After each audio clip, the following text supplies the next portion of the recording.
Wiley wrote, "It is our birthright that we should learn and grow from life. It doesn't matter what the circumstances. Look for the spiritual truth.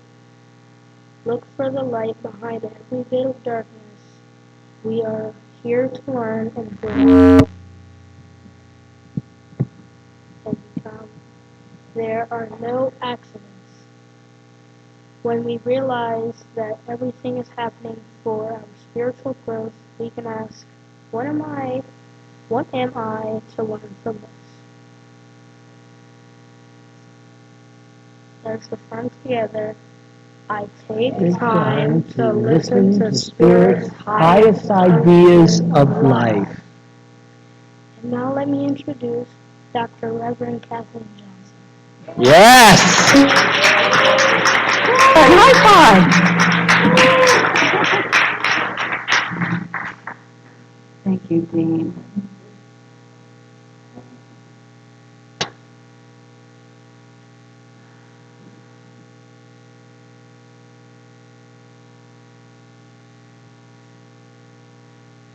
Wow, what a great start, huh? I just feel in such a good place. I'm in such a good place. So we bring this entire month to a conclusion. However, this is a topic that I encourage you to bring with you for the rest of your life, which is to remember that circumstances have no power.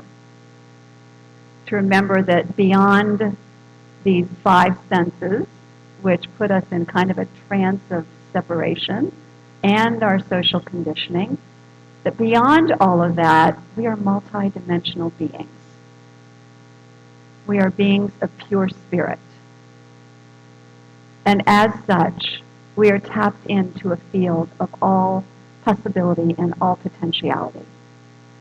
And so what does that mean? That means that no matter what the circumstances are, that we are individualizations of that which is greater than all of it. And to remember that circumstances shift and change over time. So in order to illustrate that, I wanted to share a story with you. It's from Mark Nepo's book called The Book of Awakening. And he tells the story of a time when he and his friend Robert decided that they were going to go see the Chinese temple garden at the Botanical Gardens of Montreal. So they arrived really early, eager. They were particularly interested in this Chinese temple garden. So they're walking through the Botanical Gardens, headed toward the temple, and all of a sudden their eyes look upon a locked gate. And Mark freaked out. It says he panicked, but I could just see he freaked out. Because they had driven 400 miles specifically to see the Chinese temple garden. And why? Because it is the largest bonsai collection in the world outside of Asia. And it was originally constructed in the 1600s in China, and then moved stone by stone to Montreal in 1990 and rebuilt on that location. Has anybody seen that? I haven't either, but it's definitely something to look forward to maybe in the future. So here they are, have traveled all this distance, and the appearance is they are not able to get inside the gate. So while Mark is panicking and freaking out, Robert gets very still and turns within. And he listens to guidance, and he just starts walking along the wall.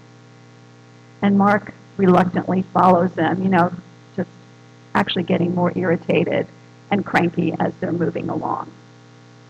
So they keep walking and walking and walking along the wall, and suddenly there's no wall. There's the garden right there before them. They walk in and they enjoy it. What a great metaphor for life, right? How often, and it turns out that the walls that they were seeing are just a facade. This multi-acre garden is without walls for the most part. How often are you confronted with what seems like an insurmountable wall, an obstacle in your life? And of course, the five senses tell us, yes, this is real. And yet, when you actually continue to start moving through it, it turns out that it really was no longer a wall. In fact, many seeming walls are often opportunities. So I'm continuing to share spiritual principles that support us in breaking this trance of separation perpetuated by our five senses and our social conditioning, so that we may stand in the multidimensionality of our being wherever we go. And circumstances, we can have that kind of attitude because we understand who we are in truth. Individualizations of the Most High, wielding amazing power of co-creation. So today, what I'd like to focus on is a quote by Ernest Holmes that I love and I have now memorized because I think it is so powerful. It's one alone in consciousness with the infinite constitutes a majority. Now, some of you who've been around for a while go, oh yeah, and others who are new may go, what? So I'm going to read it again. I'm going to say it closer. One alone, that means you and I alone, in consciousness with the infinite presence of God within us, all around us, constitutes a majority. That's oneness consciousness is what we're talking about. When we turn within, when we remind ourselves of our divine union with the One, that can never be truly taken away from us. We might just not think it's there, but it's there. When we unite, and we do that when we do spiritual mind treatment, an affirmative form of prayer that we do, when we turn within in meditation and remember who we are. When we do that, when we are in that state of oneness, wow, we're united with the entire creative power of the universe. And this is not just my thoughts. These are the thoughts of many mystics all over the planet throughout the ages. Divine union, one with the one power.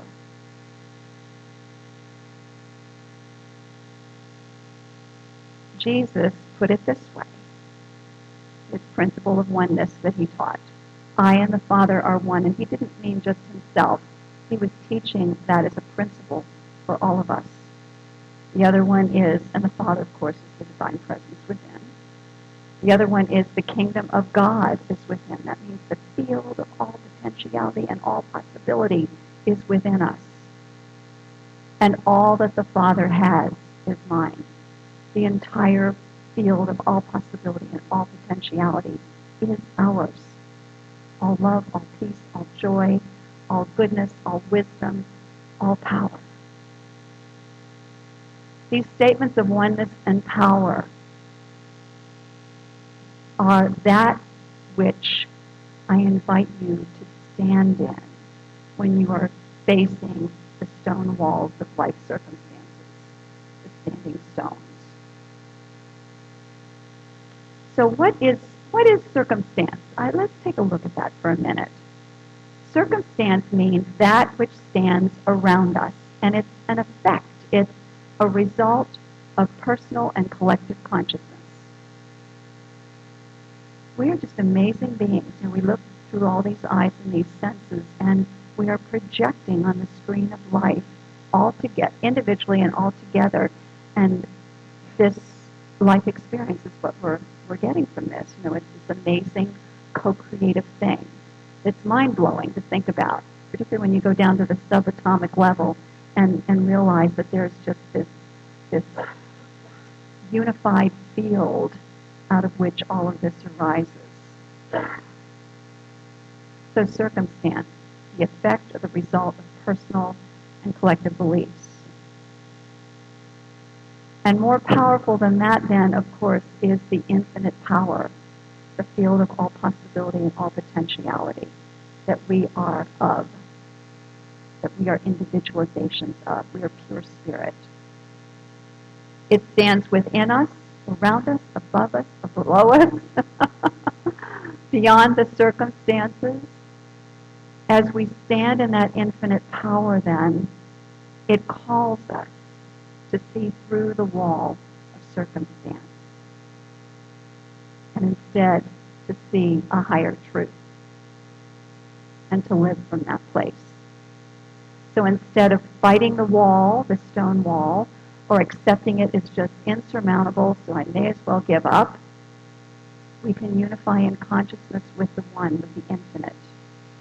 Oneness consciousness constitutes a complete majority, above and beyond any seeming circumstance. And when we are in that place, we know and we live from that field of all possibility and all potentiality. That's what Robert did when he listened within and walked along the wall until they found out there was no wall after a while. So the next one is every crisis is an opportunity. And I'm using a quote by Eckhart Tolle from The Power of Now. He says, every crisis represents not only danger, but also opportunity. The opportunity is concealed within every crisis. Let's try again. The opportunity that is concealed within every crisis does not manifest until all the facts of any given situation are acknowledged and fully accepted.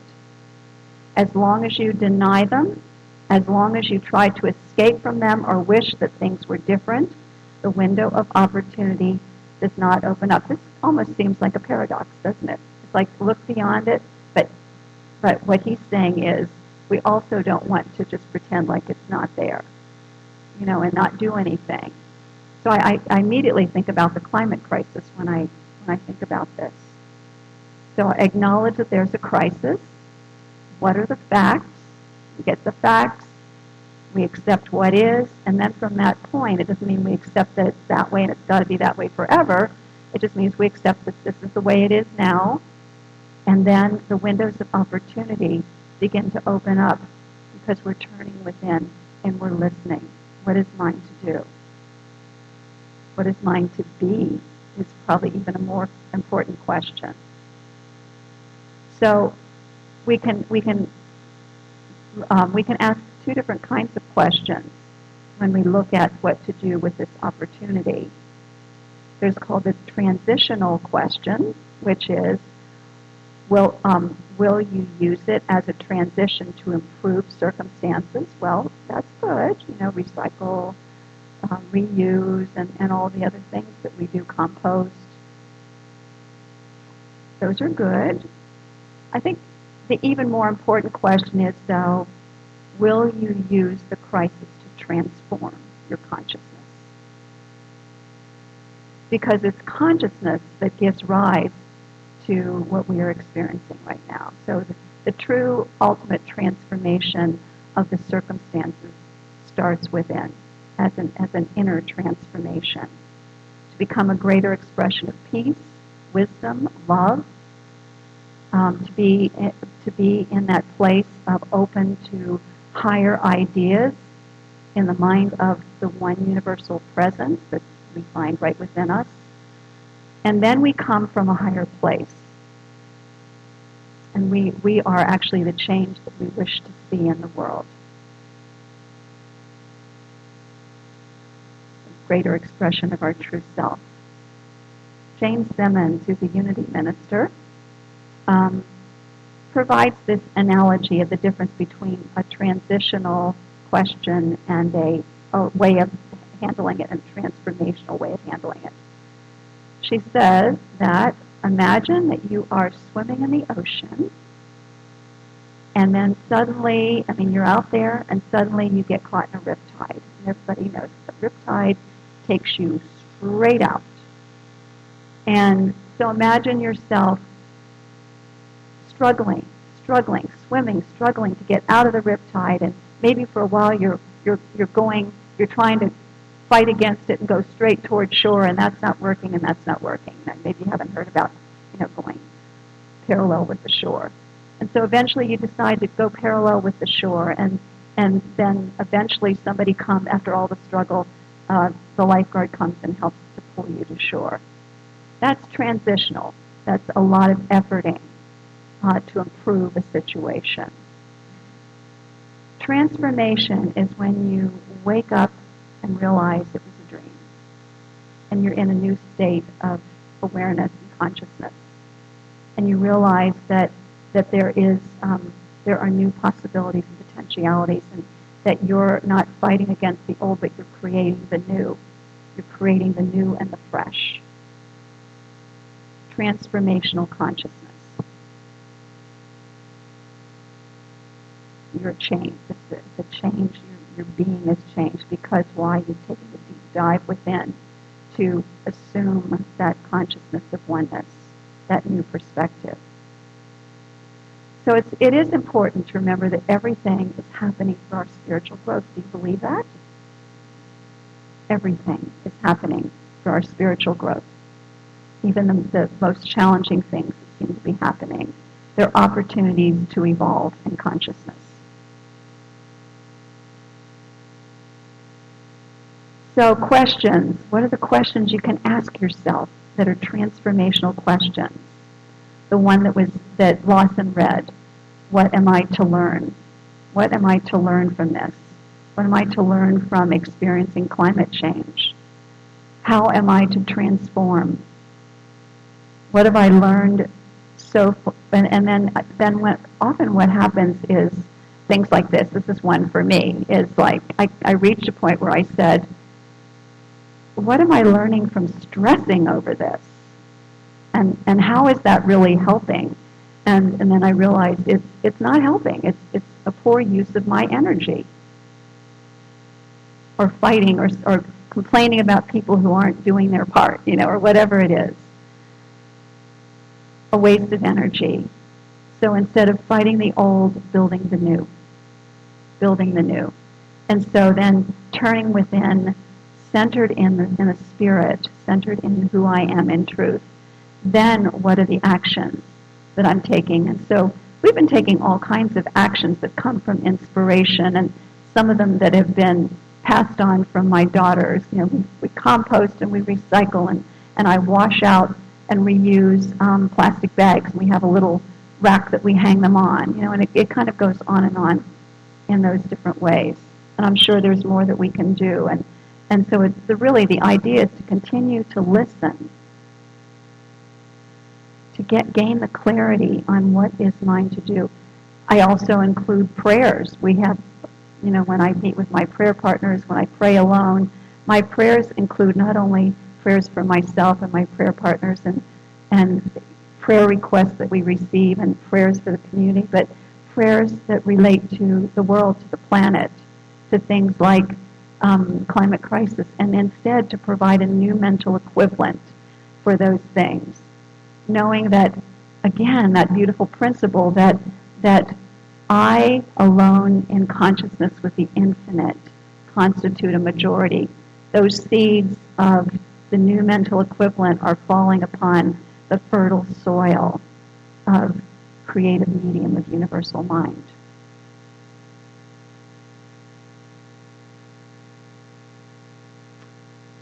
The last thing I wanted to talk about was to surrender my way for the high way.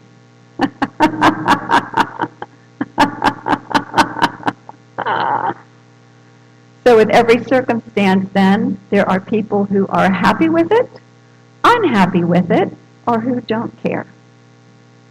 I mean, it's kind of that way, isn't it? For example, the U.S. Supreme Court recently struck down Roe versus Wade. In 1973, when the Supreme Court found in favor of Roe and the anti-abortion laws were struck down, many cheered and many others cried. The ones who cheered saw it as a step forward, while those who cried saw it as a step back. Now those who cheered are crying, and those who cried are cheering. Many thought that Roe versus Wade was forever. And many who supported striking it down now think that's forever. However, if we go back to the spiritual principle, nothing on earth, no circumstance is eternal. They are shifting and changing. So with that in mind, we all come to a point where we realize that our intellect, our ego, finally has to admit, I don't know how to fix this. I don't know how to fix this. And then it's time to turn within. It's time to turn within to that greater, infinite, universal mind that does have the solution. It's time to surrender my way for the highway. So surrendering my way is required for true transformation that will bring about the kinds of circumstances that truly support life. Emerson calls it getting our bloated nothingness, which means our way, our ideas, out of the way of the flow of the divine circuits. I'm going to say that again because it's just so powerful. Getting our bloated nothingness out of the way of the flow of the divine circuits. All those ideas in the mind of God. So we can invite this transformation by using the spiritual practice that's called visioning. I love visioning, and we're going to get to do it today. So let's do it now. Everybody, I put pens and pencils on your chairs. There are a couple that are up here on the empty chairs for anybody who doesn't have one. I see one right here in the front row. Oh, not anymore. Oh, Sharon has it. Okay. Okay. And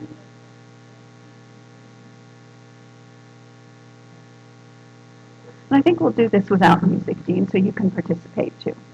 Yeah.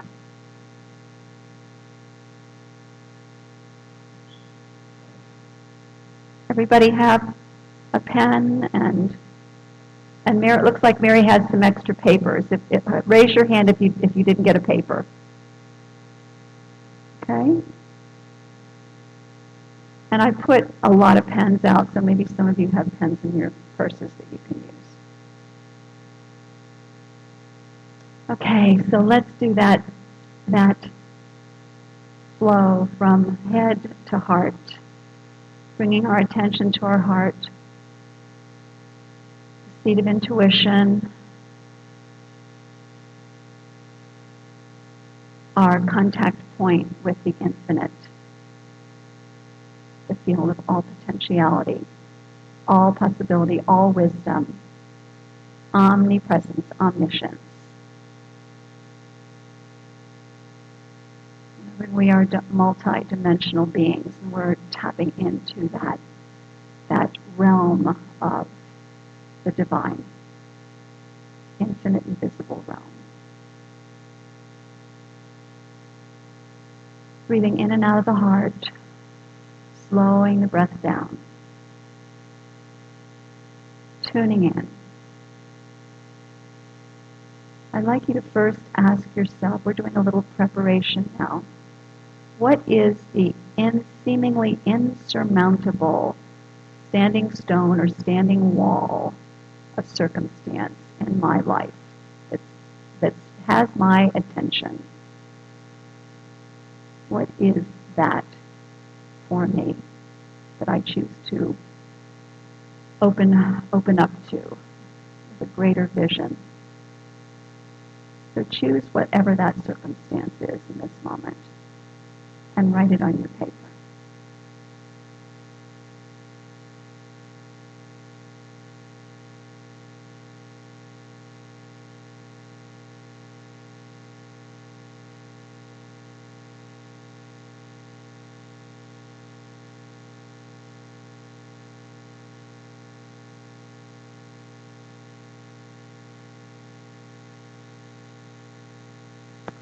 And then ask yourself, am I willing? I'm going to say, ask you, are you willing to place this circumstance on the altar the divine presence within the altar, the inner altar of God? Are you willing to place it there and to admit, I cannot fix it, I give it to you. So we're turning it over.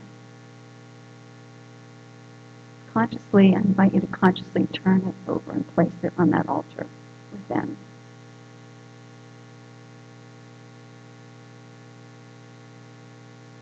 So my way hasn't worked. And when you do that, you're ready for visioning. And so we now ask the very first question. What is Spirit's highest idea of resolving this, and you fill in the blank, the circumstance? What is Spirit's highest idea of resolving this circumstance?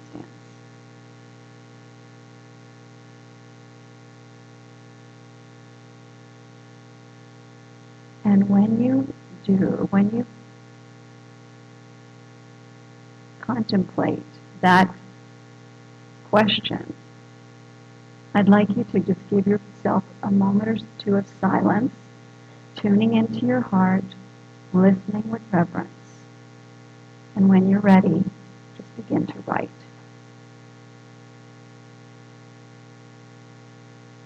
But not my way, but what is Spirit's highest idea? What is the highway?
Now be curious. As I ask this next question, these are the transformational questions. What must I learn from this circumstance?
But what beliefs must I surrender or release?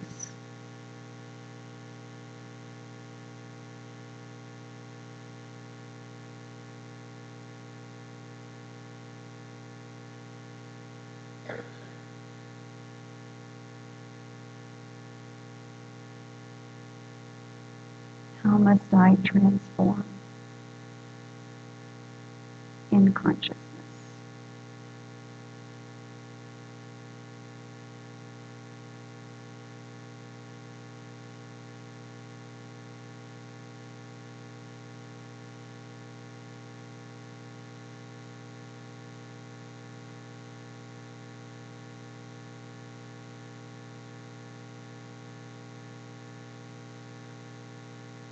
So as you turn alone to the infinite, meaning without your agenda, plans, or ideas of right and wrong, and seek the consciousness of the One, only then can divine solutions be added.